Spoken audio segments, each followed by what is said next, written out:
गाली गलौज पर उतारू हैं। कहते हैं कि राजनीति का एक सिद्धांत होता है, यहाँ कुछ भी स्थायी नहीं होता है, न दोस्ती, न दुश्मनी, न गठबंधन, न विरोध। मुद्दा है पीएम मोदी की मां को कथित तौर पर दी गई गाली से जुड़ा। आपको बता दें कि कुछ दिन पहले कांग्रेस और आरजेडी के मंच से एक अभद्र भाषा का इस्तेमाल किया गया था, एक गंदी गाली थी। इस तरह की भाषा किसी के लिए भी इस्तेमाल नहीं होनी चाहिए, चाहे वो पीएम हो, चाहे सीएम हो, चाहे विधायक हो, चाहे मंत्री हो या आम आदमी हो। लेकिन इस पर कांग्रेस और आरजेडी पहले ही कह चुकी है कि हमारा तो कोई नेता भी नहीं था और यह दरअसल बीजेपी के एजेंट हैं जो जानबूझकर हमारे मंचों का इस्तेमाल करते हैं। अब इस मुद्दे पर प्रधानमंत्री जी सामने आ गए हैं और उन्होंने एक लंबे चौड़े भाषण में केवल और केवल इसी मुद्दे पर बोला है कि ये केवल उनका अपमान नहीं है, बल्कि उनकी स्वर्गवासी मां का भी अपमान है। प्रधानमंत्री जी ने अपने बयान में क्या कुछ कहा है, आप भी सुनिए। बिहार में आरजेडी कांग्रेस के मंच से मेरी मां को गालियां दी गई। ये गालियां सिर्फ मेरी मां का अपमान नहीं है, ये देश की मां, बहन, बेटी का अपमान है। एक गरीब मां की तपस्या, उसके बेटे की पीड़ा, ये शाही खानदानों में पैदा हुए युवराज नहीं समझ सकते। ये नामदार लोग तो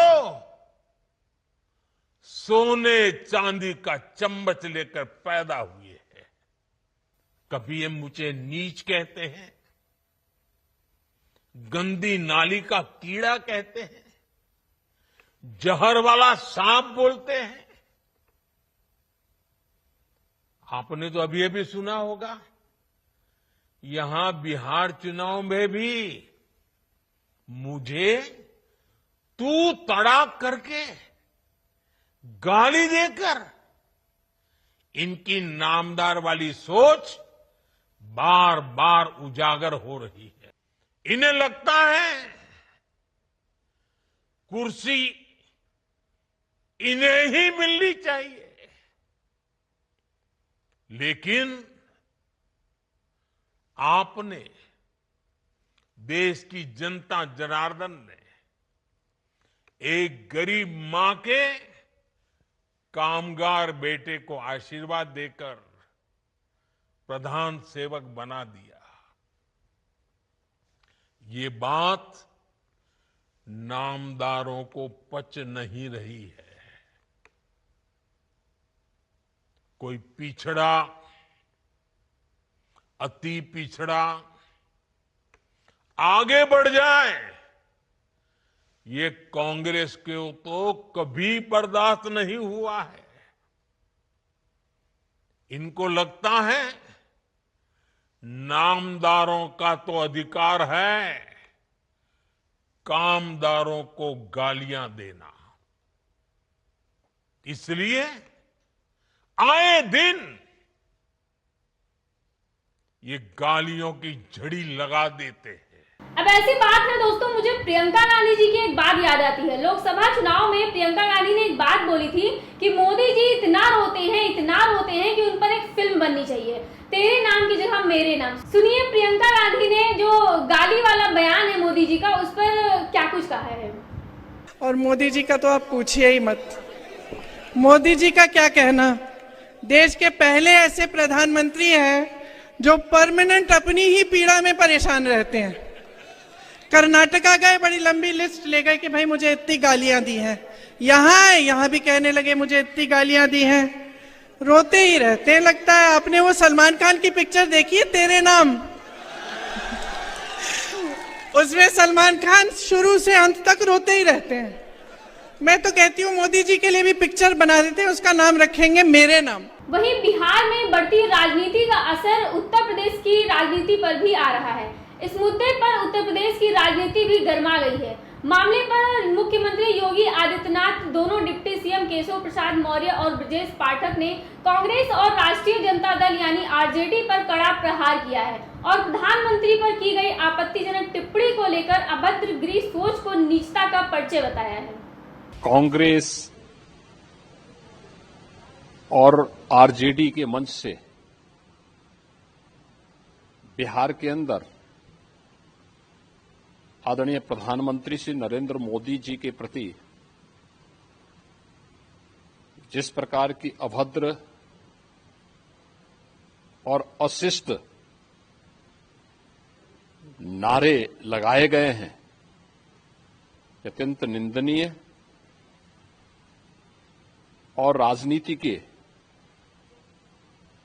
गिरते हुए अमर्यादित चरित्र को दर्शाता है। हम इसकी निंदा करते हैं। यह मर्यादा का पतन की पराकाष्ठा है।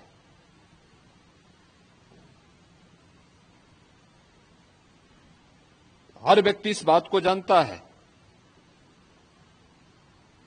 कि एक मां ने अपने असाधारण संघर्ष और संस्कारों के माध्यम से एक ऐसे पुत्र को गढ़ा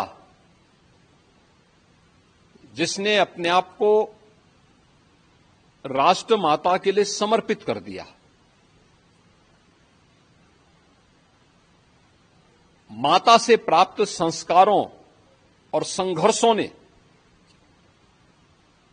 जिन्हें न केवल देश का बल्कि दुनिया का सबसे लोकप्रिय जन नेता बनाया है। इंडी गठबंधन के मंच से इस प्रकार की अमर्यादित भाषा 140 करोड़ भारतवासियों का अपमान है। निश्चित ही बिहार की जनता इंडी गठबंधन के नेताओं के द्वारा प्रयुक्त किए जा रहे इस प्रकार के अमर्यादित आचरण का जवाब लोकतांत्रिक तरीके से देगी वहां पर, और आने वाले समय में इस प्रकार के अमर्यादित आचरण करने वाले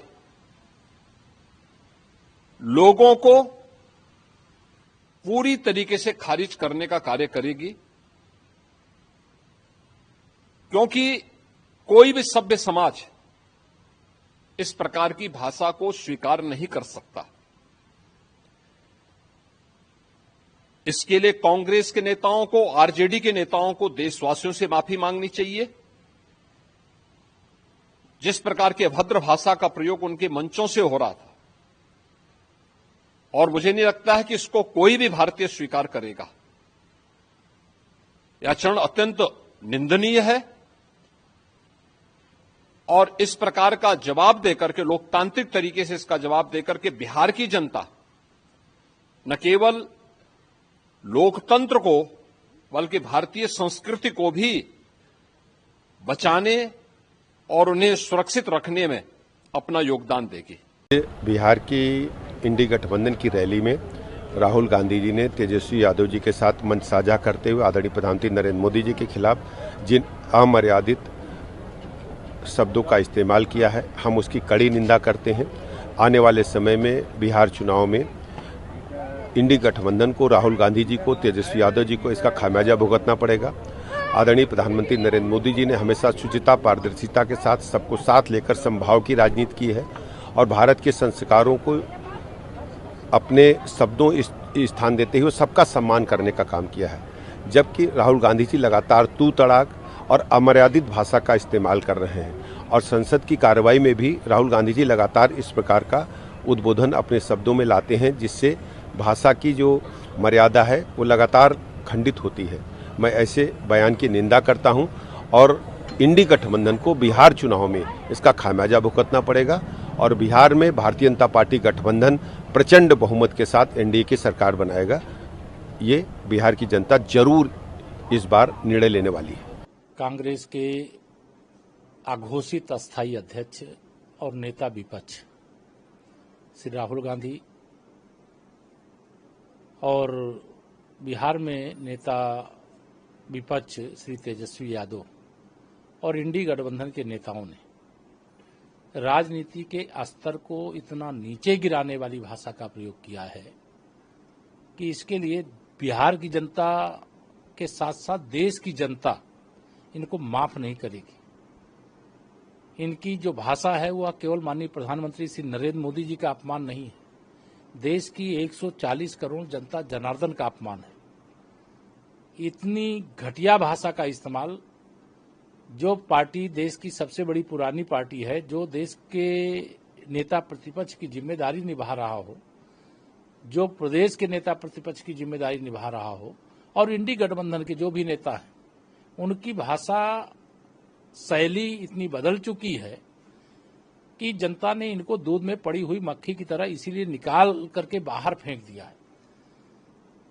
बिहार के अंदर जो यात्रा यह 2025 में होने वाले विधानसभा चुनाव को लेकर के निकाल रहे हैं, जिसमें तय है कि एनडीए की बहुत बड़ी विजय वहां पर होने जा रही है और इंडी गठबंधन की बहुत करारी पराजय होने जा रही है। इन लोगों के पास विकास रूपी कोई एजेंडा नहीं है, इन लोगों के पास गरीब कल्याण की कोई योजना नहीं है, युवाओं के उज्जवल भविष्य का कोई इनके पास रोड मैप नहीं है। ये केवल माननीय प्रधानमंत्री जी के प्रति अपशब्दों का प्रयोग करना, चुनाव आयोग के प्रति जो एक संवैधानिक संस्था है गैर जिम्मेदाराना बयानबाजी करना।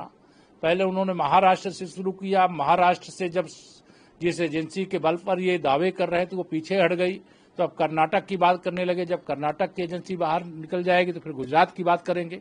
जब बिहार में ये चुनाव हारेंगे तो फिर बिहार के बारे में भी ऐसे ही कहेंगे। कांग्रेस हो या राष्ट्रीय जनता दल हो या उत्तर प्रदेश में समाजवादी पार्टी हो, ये सब परिवारवाद की पोषक हैं। ये लोकतंत्र को राजतंत्र में बदलना इनकी मुख्य योजना है, लेकिन वह इसलिए सफल नहीं होगी कि बाबा साहब डॉक्टर भीमराव अंबेडकर जी ने जो संविधान हमें दिया है उसमें लोकतंत्र है। लोकतंत्र में इस देश के हर 18 वर्ष की आयु से अधिक के जो लोग हैं उनको वोट डालने का अधिकार दिया है और उस अधिकार के तहत वो अपने मताधिकार का प्रयोग चाहे विधानसभा चुनाव चाहे लोकसभा चुनाव में करते हैं। और भारतीय जनता पार्टी लगातार आगे बढ़ रही है, लगातार हमें विजय मिल रही है। तीसरी बार हमारी केंद्र में सरकार है, तीसरी बार हमारी हरियाणा में सरकार है, महाराष्ट्र में सरकार है, तीसरी बार उत्तर प्रदेश में भी सरकार बनने जा रही है। इनका जो चरित्र है बहुत घटिया और घिनौना है। मैं इसकी कड़े से कड़े शब्दों में निंदा करता हूं। इतने नीचतापूर्ण शब्दों का प्रयोग शायद ही कोई राजनीति के अंदर करेगा। मेरे पास शब्द नहीं है कि मैं इन जैसे नेताओं के बारे में किन शब्दों में इनकी आलोचना करूं। मैं तो इतना ही कहूंगा कि कांग्रेस पार्टी को, श्री राहुल गांधी जी को, श्री तेजस्वी यादव जी को और इनके पार्टी के लोगों को बिहार की जनता से, देश की जनता से नाक रगड़ करके, हाथ जोड़ करके माफी मांगना चाहिए। इनके लिए सजा निर्धारण करने का काम तो जनता करेगी, लेकिन इनकी भाषा बहुत ही अभद्र है।